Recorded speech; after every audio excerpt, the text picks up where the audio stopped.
పళ్ళు రాల్తాయి.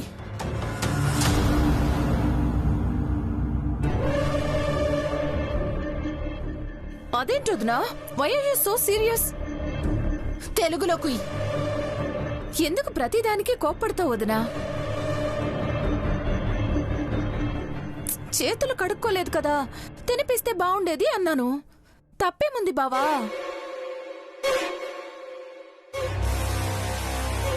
సరే, ఈ ఒక్క ముద్ద నోట్లో పెడతాను, మళ్ళీ మళ్ళీ పెట్టమని చెప్పకూడదు. Okay okay. ఆను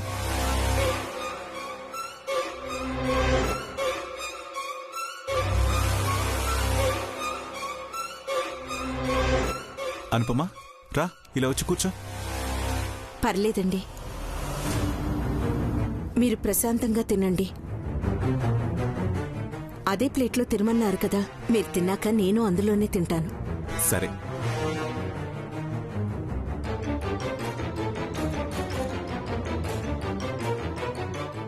ఇదిగో తిను.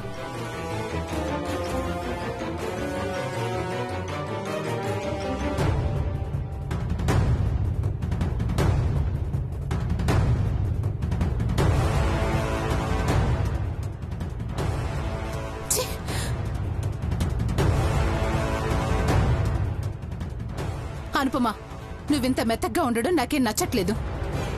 ఇప్పుడు ఏమైందని దమయంతి? అరే, నువ్వు అన్నయ్య ఇద్దరూ కలిసి ఒకే ప్లేట్లో తినాలంటే నువ్వేమో మీరు మాధురి తినేసి చేతులు కడుక్కుని రండి అని చెప్పేసి వస్తావా? నీకు కొంచెం కూడా బుద్ధి లేదనుపమా. ఇలా అంటున్నానని ఏమనుకోవద్దు. ఇప్పుడు చూడు, నీకన్నా ముందు ఆ అన్నాన్ని ఆ మాధురి ఎంగిల్ చేసింది. తర్వాత మీ ఆయన తింటాడు. ఆ తర్వాత చివరికి మిగిలేది నువ్వు తింటావా? ఏమన్నా అర్థం ఉందా? నేను చెప్తున్నాను విను. నువ్వు గనుక మొదట్లోనే ఆ మాధురిని అదుపులో పెట్టకపోతే నీ కాపురమే కొల్లేరైపోతుంది. అపార్థం చేసుకోకు దమయంతి. మాధురి ఎలాంటిదో నాకు తెలియకపోయినా ఆయన ఎలాంటివారో నాకు తెలుసు. పాపం అలిగి ఆకలితో ఉండిపోయిందనే జాల్తో భోజనం తీసుకెళ్లారు. అనకూడదు గాని రేపు ఇంకా వేరే వేరేవే అలుగుతుంది. అప్పుడు కూడా వెళ్తాడా మీ ఆయన? దమయంతి, మా అన్నయ్య అని నేను వెనకేసుకుని రాను. మా ఆయన చెల్లెలని పోనీలే అనుకోను. ఎవరైనా సరే ఎవరి హద్దుల్లో వాళ్ళుంటేనే నాకు నచ్చుతుంది. ఇద్దరు ఒకే కాలేజీలో చదువుకున్నారు. మాధురి జూనియర్, మీ ఆయన సీనియర్. పెళ్లికి ముందు పరిచయాలు ఒకలా, పెళ్ళయ్యాక ఇంకోలా ఉంటాయి. ఎలా ఉన్నా నేను ఆయన అగ్ని సాక్షిగా పెళ్లి చేసుకున్నా. ఆయన మీద నాకు నమ్మకం ఉంది. అమ్మా, రేపు భోగంట కదా, భోగి మంట లేదమ్మా? ఇంట్లోనే నిప్పెట్టేస్తున్నా మీ అత్తయ్య కప్పెట్టేస్తోందిరా. రేపటి రోజున తెలుస్తుంది ఎంత మంటనో. రారా.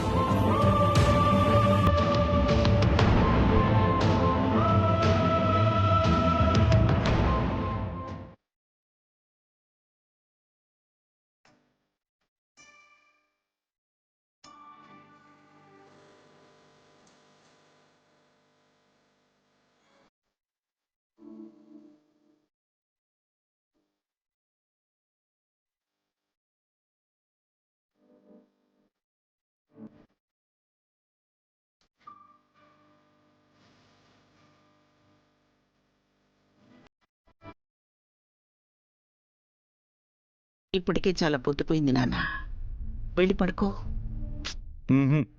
నేను వెళ్ళనమ్మా, ఈరోజు నీ ఊళ్ళోనే పడుకుంటాను. వీడికి పెళ్లి చేయొద్దంటే నా మాట విన్నావా? ఏమిటండి, వాడికి నిన్న మొన్న పెళ్ళైనట్టు చెప్తారేమిటి? 5 ఏళ్ళయింది, నిజమేలే. కానీ ఇప్పటికీ వీడు చంటి పిల్లాళ్ళ నీ కొంగు పుట్టుకుని తిరుగుతుంటే ఎలా శివా? నాకు నిద్ర పట్టట్లేదు నాన్న, అందుకే అమ్మ ఊళ్ళో తలపెట్టాను.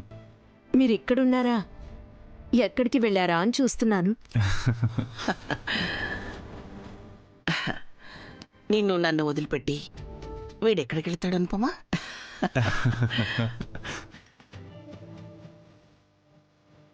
ఏ అంత పిరికివాడా నీ కొడుకు?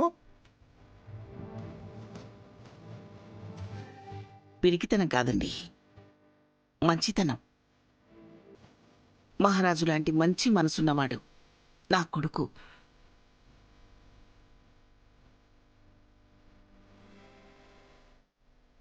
సర్లే కానీ కోళ్ళు వచ్చింది. ఇంకా వీడు ఇలాగే పడుకుని ఉంటే కోళ్ళు ఏమనుకుంటుంది? ఏమనుకుంటుందో అనుకోమని చెప్పమనండి. ఆయన మీ దగ్గర ఒదిగి ఉంటే నాకు చాలా ఆనందంగా ఉందత్తయ్యా.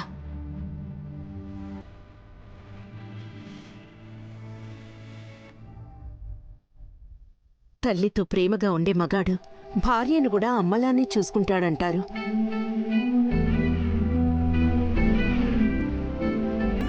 ఆ అదృష్టం నాకు పడుతుందని ఆశిస్తున్నాను. అనుపమ మనసు ఎంత నిర్మలమైందో చూసావా శివ?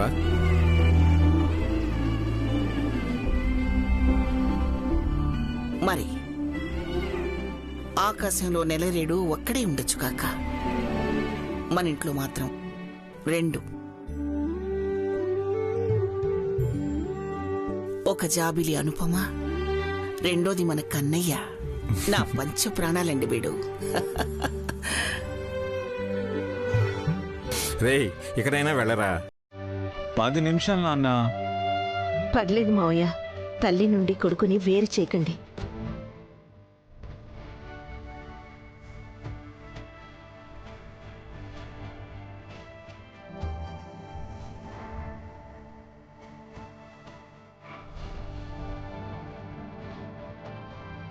ఇంత మంచి మనసున్న అనుపమని మాత్రం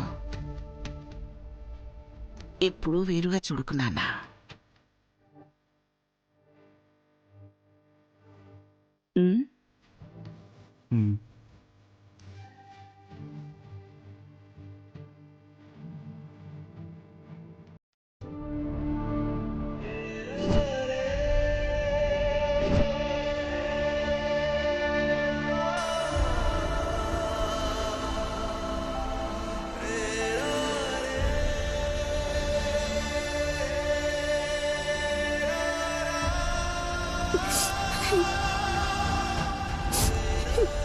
చనిపోయిన మాధురి, నువ్వు చేసిన తప్పుకి నాకు నేను శిక్ష వేసుకున్నాను.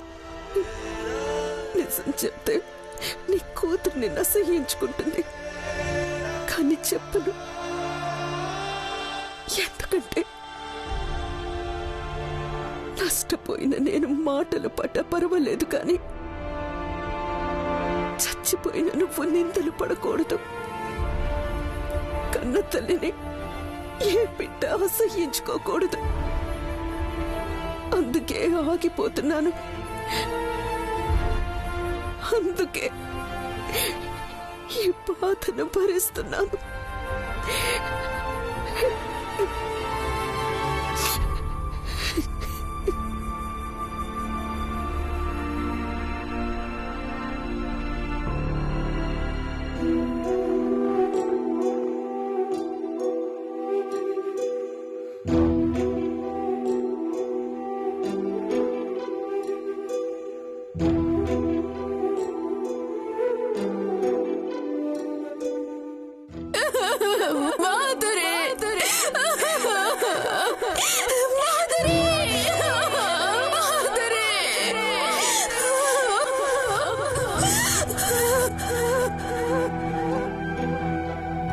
నన్ను క్షమించు మాధురి. నీ దశదిన కర్మ కూడా చేయలేని నిస్సహాయ స్థితిలో ఉన్నాను. నువ్వున్నప్పుడు నీ అనుమానపు కోరల్లో ఇరుక్కుని ఉండేవాణ్ణి. నువ్వు పోయాక ఈ జైల్లో ఇరుక్కుపోయాను.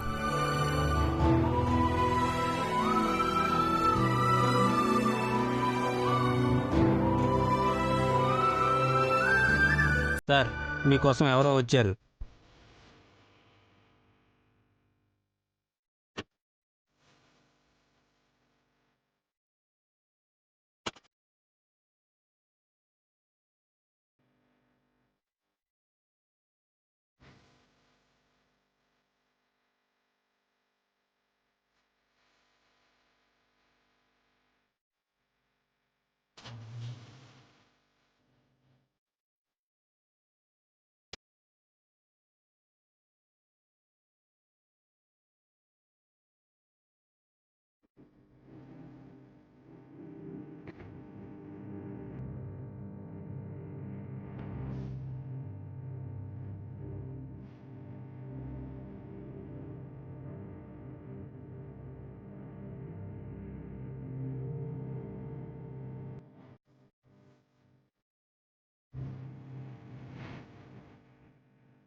ఎలా ఉన్నారు? హాస్పిటల్లో ఉన్నవాడిని ఎలా ఉన్నావని అడిగితే కోలుకుంటున్నానని చెప్పొచ్చు. జైల్లో ఉన్నవాడిని ఎలా ఉన్నావని అడిగితే తేరుకోలేకపోతున్నానని చెప్తాడు. ఇక్కడ ఎలా ఉన్నారని అడిగాను. నాన్న వచ్చి వెళ్ళాక ఎలా ఉన్నారు అనిపించి వచ్చాను. ఆయన ప్రత్యేకించి ఆయుధం తీసుకురానవసరం లేదనుపమా. ఆయన మాటలు చాలు, చంపేస్తాయి. ఏమన్నారు?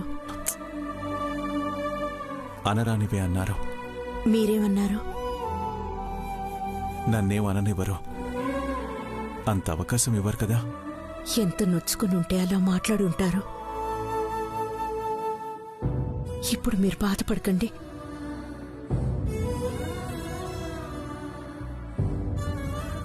అప్పుడు మీరు చాలా బాధ పెట్టారు.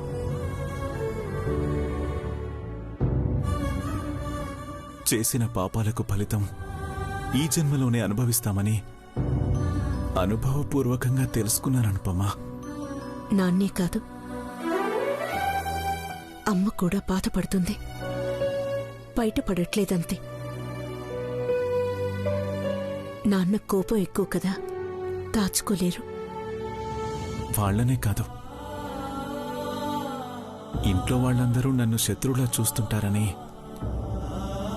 నాకు తెలుసు. మీరలా చేశారు. చేసిన తప్పును మళ్ళీ మళ్ళీ అలా గుర్తు చేయకనుపమా. సాక్ష్యంగా నువ్వే ఉన్నావు. అవును, నా కూతురెలా ఉంది? పెద్ద పిల్లలు కూడా అల్లరి చేస్తారని కళ్యాణిని చూశాక అర్థమైంది. అది పెంకితనమే కాదు, మొండితనం కూడా. అమ్మ పోలికలొచ్చాయి. పూజలు యాగాలు చేసే ఆ ఇల్లు గుడిలా ఉండేది. కళ్యాణి వచ్చాక గోలగా ఉండే మార్కెట్లా తయారైంది. అలా చేస్తే ఆ ఇంట్లో ఉండనివ్వరు కదా అనుపమా. ఏం చేస్తాం? మీ కూతురి కోసం ఎప్పుడూ చెప్పని అబద్ధాలు చెప్పాల్సి వస్తుంది, నాటకాలు ఆడాల్సి వస్తుంది. ఈ 6 నెలలు తనని కనిపెట్టుకుని ఉండేలోపు నా ఆరోగ్యం కూడా పాడయ్యేలా ఉంది.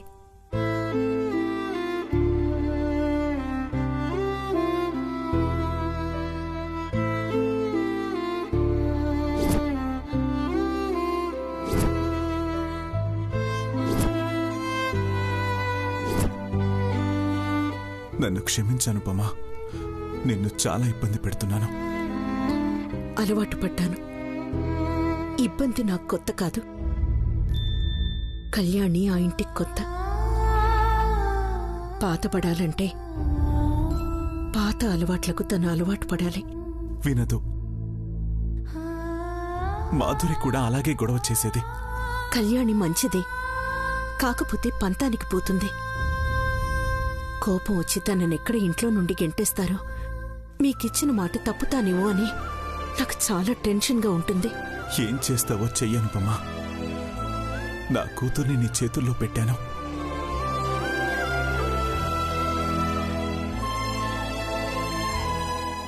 గాజులేవి? కళ్యాణి తీసుకుంది. అవి మా ఇంట్లో వాళ్ళకి చూపించి గొడవ లేవనెత్తుతుందేమోనని గుండె తడగా ఉంది కూడా. మా అమ్మవని చెప్తే, మీ అమ్మ ఎవరు అని అడిగితే పూర్తి వివరాలు చెప్తుందేమోనని భయంతో బతుకుతున్నాను.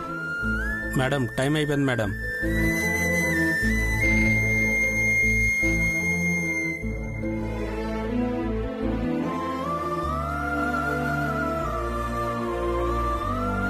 జాగ్రత్త అనుపమా. కళ్యాణిని నీలా మార్చొచ్చు కదా. అసాధ్యమే అనిపించొచ్చు, కానీ నువ్వు తలుచుకుంటే చేస్తావు. ప్లీజ్.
1000 రూపాయలే ఉన్నాయి.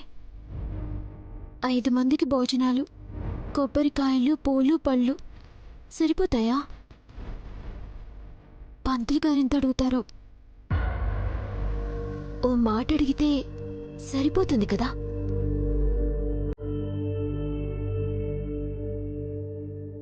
పంతులు గూగుల్లో చూద్దాం.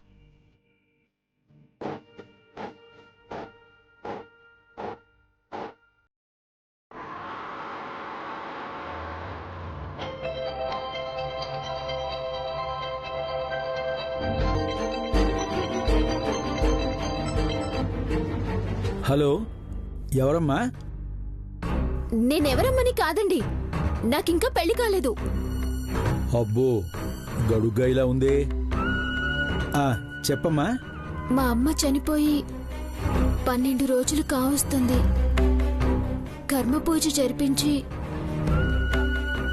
ఆత్మకి శాంతి కలిగేలా చేయాలి. ఎంతో అవుతుందో చెప్పగలరా ప్లీజ్? సామాగ్రి మీరు తెచ్చుకుంటారా, నన్ను తెమ్మంటారా? మీరే తెచ్చేసేయండి.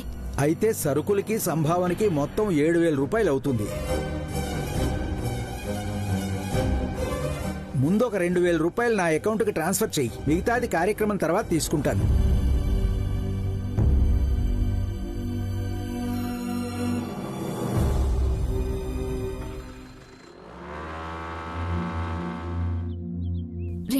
అడ్వాన్స్ 7000 కావాలి. నా దగ్గరున్నవి 1000. ఇవి ఉన్నాయంటే నోరు ముయ్యి అంటాడు. ఇప్పుడేం చేయాలి?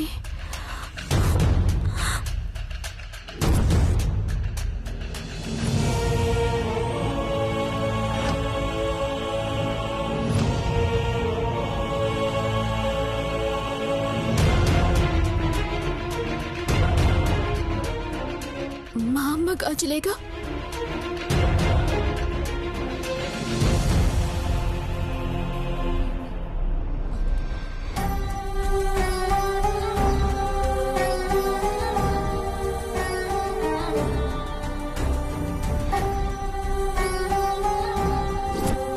మా అమ్మ పెద్ద కర్మ జరిపిస్తున్నాను. ఎవరు అవునన్నా కాదన్నా సరే పెద్ద కర్మ జరిపించి తీరుతాను.